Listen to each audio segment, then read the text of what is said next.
నీకు తెలుగు కూడా సరిగ్గా రాదు కదా. తెలుగులో బూతులు తప్ప ఏమొచ్చు నీకు? ఇంకా ఈ సన్నాసి వచ్చి జర్మన్ భాష నేర్పించండి, జపనీస్ భాష నేర్పించండి పిల్లలకి, కొరియన్ భాష. ఒరే నాయన, నువ్వు విద్యాశాఖ మంత్రివి. విద్యాశాఖ మంత్రి అయినోడికి ఆ తెలుగు అన్న ఏడవాలి. నీకు టీచర్లకు వచ్చా ముందు జర్మను, జపనీస్, కొరియన్ ఎక్కడి నుంచి నేర్పిస్తారు వాళ్ళు? నువ్వు అది చెప్పకుండా ఏదో సొల్లు పురాణం చెప్తాను, ఆ సొల్లు పురాణం చెప్పగానే 2 బాకాలు ఉదే పత్రికలో లేకపోతే మీడియాను పట్టుకొని వాళ్ళు ఓహో ఆహా ఇంద్రుడు చంద్రుడు విజనరీ గడిది గుడ్డు. దానికా ముఖ్యమంత్రి చేయాల్సిన పని? చేయి. నిజంగానే జపనీస్ నేర్పియాలనుకుంటే ముందు టీచర్లకు ట్రైనింగ్ ఇవ్వు. కొరియన్ నేర్పియాలంటే ముందు టీచర్లకు ట్రైనింగ్ ఇవ్వు. అదేది తెలవదు, నోరేసుకొని బతకడం, ఇష్టం వచ్చిన బూతులు మాట్లాడడం. ఏం చేశారు? 2.5 సంవత్సరాలు అయింది. రాష్ట్రానికి ఏం చేశారో చెప్పమనండి. చక్కగా దివ్యంగా నడుస్తున్న రాష్ట్రాన్ని ఇవాళ దరిద్రం దిశగా తీసుకొని పోతా ఉన్నాడు. ఫస్ట్ ర్యాంక్ అండి దేశంలో ఈజీ ఆఫ్ డూయింగ్ బిజినెస్లో తెలంగాణది. ఇవాళ 13 ర్యాంక్ పడిపోయింది. Is Telangana rising or falling? Real estate బ్రహ్మాండంగా పరుగులు పెడతా ఉండింది. ఇవాళ దాన్ని మొత్తం దివాలా తీయించాడు. ఒకటి కాదు, ఏ రంగం తీసుకోండి మీరు. అంతెందుకు స్టేట్ రెవెన్యూస్ తీసుకోండి, జిఎస్టీలో డౌన్ ఉన్నాం. ఇవాళ ఒక ఎక్సైజ్ తప్ప, ఒక మందు గమనం తప్ప మిగతాదంతా మందగమనమే. వెహికల్ సేల్స్ తగ్గినాయి, జిఎస్టీ తగ్గింది, స్టాంప్స్ డ్యూటీ తగ్గింది, స్టాంప్స్ అండ్ రిజిస్ట్రేషన్స్ రెవెన్యూ తగ్గింది, మైనింగ్ రెవెన్యూ తగ్గింది. ఎందులో ఉన్నావు నువ్వు రైజింగు?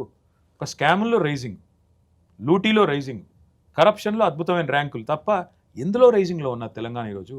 మరి అలాంటప్పుడు మేము పరుషంగా మాట్లాడితే, గట్టిగా మాట్లాడితే ఆయన మళ్ళీ బూతుల పురాణం చదువుతాడు. మేము కూడా అప్పుడప్పుడు తప్పనిసరి పరిస్థితులు మేము కూడా మాట్లాడతాం. అంటే బీఆర్ఎస్ పార్టీ 10 ఏళ్ళది కూడా అవినీతిని ఎక్కువ ఎస్టాబ్లిష్ చేసి ఫోకస్ చేసి ఆ ప్రచారంతోనే బీఆర్ఎస్ ఓడిపోయింది, మళ్ళీ రాదు వాళ్ళు అనే రకంగా ప్రొజెక్షన్ జరుగుతుంది. అసలు అవినీతి జరగలేదా 10 ఏళ్ళ? 2.5 సంవత్సరాలు అయింది. ఇప్పుడు మేము అధికారం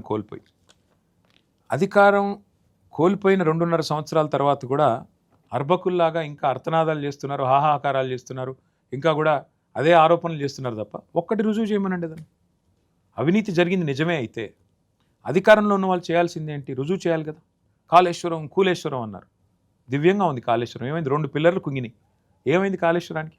ఇవాళ రైతులు అడుగుతున్నారు, ఏమయ్యా 31 నెలలు అయింది కదా, ఆ 2 పిల్లర్లను సర్దడానికి మేస్త్రీలు లేరా, సుతారాలు లేరా, లేకపోతే సిమెంట్ లేదా, ఏం లేదయా నీకు బుద్ధి లేదా అని అడుగుతున్నారు. ఏం చెప్తారు?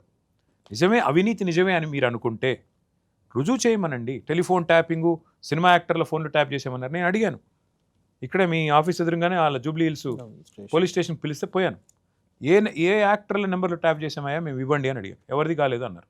మరి ఎందుకు రాస్తున్నారు చెత్త రాతలు? మీడియా వాళ్ళు రాస్తున్నారు కదా, చెప్పరా మీరు అంటే మేము చెప్పాం కదండి అంటారు. ఎవరికి చెప్పావని అడిగాను. అంటే ఈ దేశంలో దరిద్రం ఏంటంటే ఫలానా వాడు దొంగ అంటేనేమో ఒకటే సెకండ్లో నమ్ముతారు. కాదు వాడు మంచివాడు అంటే ఎవరు నమ్మరు. సినిమా యాక్టర్ల ఫోన్లు ట్యాపింగ్ అయినాయి అంటే అందరూ అవునా, ఈ హీరోయిన్ ఆ హీరోయిన్ ఎవర్రా నాయన చూపెట్టండి అంటే అధికారులను అడిగాను. నేను పోలీసు వాళ్ళని అడిగాను. నా ముందు కూర్చున్నారు 5. ఎవరిది ట్యాప్ అయ్యామో చెప్పండి బాబు అన్న. ఎవరిది కాలేదు అంటారు. ఏం చేయాలి నేను?